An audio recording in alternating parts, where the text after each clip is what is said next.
There's a lot of discussions around the entire insurance industry as a whole and the idea of commission being a conflict of interest.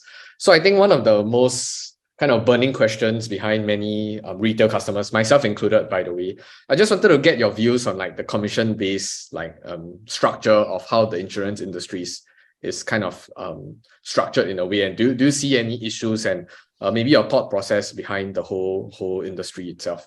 Just general thoughts. I think definitely commission is inherent conflict of interest. I mean, it presents a conflict of interest, definitely, right? And don't take my word for it. If you go and search up MAS, Financial Advisors Act, is in there.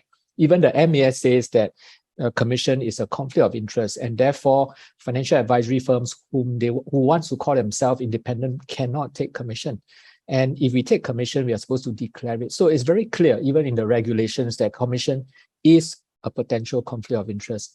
Unfortunately, the industry that I'm in is built around commissions. I mean, most of the advisors are commission-based. Now, don't get me wrong. I'm not saying that commission-based advisors are unscrupulous, dishonest, they give lousy advice.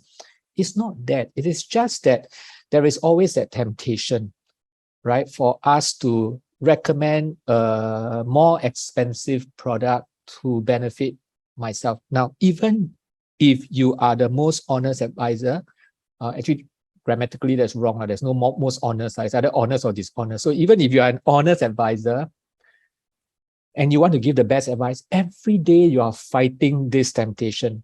You know how hard that is. And then you are in a community of people where everybody is also collecting commission. Everybody is pushing each other to be the highest commission earner.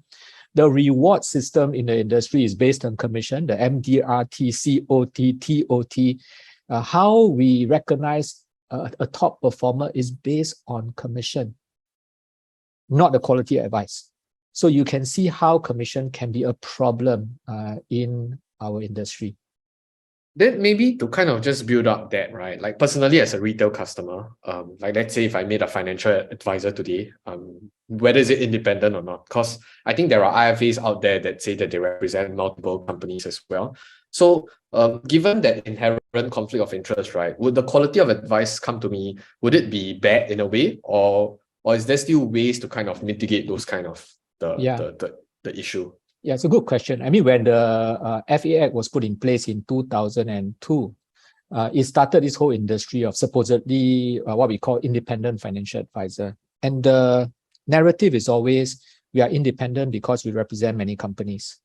But I think we have to be very clear that breadth of products does not mean independence. A consumer once joked with me and said, well, actually it's worse because now the financial advisor can compare all the products and sell me the most expensive one. In the past, they have no choice. They only got one product to sell, but now they got many. So they can choose the one that is most lucrative and sell it to me. And in a way, although in half jest, that is true, right? So I think we have to be clear that breadth of products does not represent independence. Now, if you are seeing a commission-based advisor, is there a possibility that you get lousy advice? Of course. Is there a possibility that you get good advice? Also. But how do you then determine? I think first of all, consumers must take it upon themselves that they need to be financially literate. I mean, that's what you are doing all these podcasts and all that for, right? They need to know what are the things they, for example, right, when it comes to insurance, they need to know that most of the time, term is sufficient. There is no need to buy a whole life plan, right? Now, once they are equipped this knowledge, right, and when they go and see their advisor, yes, this person could be your best friend. You can trust this person, but then now you hear this person out, and if this person say, I think you should buy a whole life plan, at least you have that knowledge to challenge this person or discuss this person, ask this person, actually, why do I need a whole life plan? Because my insurance is a temporary need. Wouldn't a term plan suffice? And a term plan is cheaper. So that's how you assess. And then as you sort of like discuss with your advisor, you will learn to determine whether this advisor is firstly honest and competent and really independent and look after your interests. I have to tell you that I'm very impressed with some of the advisors that I've seen, commission-based. They actually really give good advice and they give independent advice, right?